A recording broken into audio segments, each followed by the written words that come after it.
and Merry Christmas. I'm Linnell. I love reading, I love books, and I love writing, but right now I'm here to talk to you about a few of my favourite standout books for the year, just in case you need a little bit of encouragement for your Christmas shopping. The first one is a heartwarming story that'll bowl you over. It's called Cooper Not Out. It's by Justin Smith and it was released in January this year. A really nostalgic blast from the past with a 1984 setting. It's about a small town copper who has an unblemished record with his cricket team, and he may or may not just be able to help out Australia's cricket side to try and get some runs on the board. So that's a really good story. You don't have to know anything about cricket to enjoy it. I don't know much about cricket myself, but I got a real buzz out of this book. The second one is Julietta Henderson's Sincerely Me. Now, Julietta wrote a fabulous book last year called The Funny Thing About Norman Foreman.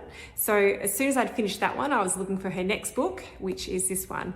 This one came out late this year. It's about a very unlikely hero as well, similar to the last story.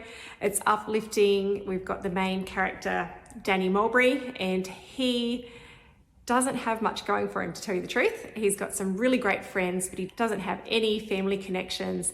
He's not much good at holding down a job, but all of a sudden something happens that just changes his fortunes. And all of a sudden people start thinking he's some kind of guru. It helps him mend fences with his family. So if you want to have a look at what family estrangement looks like, ways that people can overcome this, it's a beautiful story, very funny, very touching, and very uplifting as well. The next story is something a little bit different. I don't read too much non-fiction, but this one by Indira Naidoo, it's called The Space Between the Stars, was a really important story about love and about loss. So Indira talks about losing her sister. She looks at the way that nature helps heal us and the way that we can take inspiration and comfort from the cycles of nature. She looks at astronomy, she looks at foraging, even down to ants and different bits of nature that can really help you connect and grieve when you're grieving and healing. So this, I think, is a really important read. Whether you're going through a tough time yourself, it might just be the balm that somebody needs to help pull them through a tough time. So this one came out with Murdoch Books midway through the year.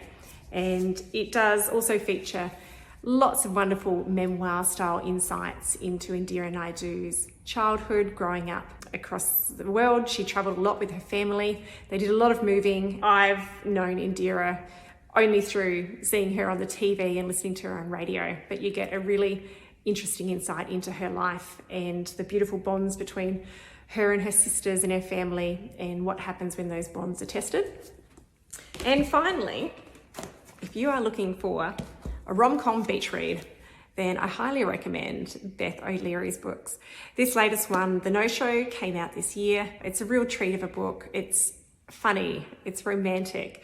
It's a perfect thing to take with you if you're going on holidays. It's got multiple timelines. It's got a bit of a twist, lots of smart characters, lots of fun as well. So hopefully there are a few good options to help you with your Christmas shopping or your own personal Christmas wish list.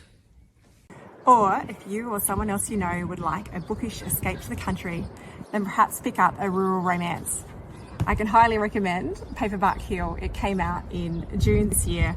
It's a rural romance all about country living, small, tight-knit communities, family, baking, and being set on a dahlia farm. There's lots of flowers. I hope you have a wonderful Christmas. Stay cool and read more books.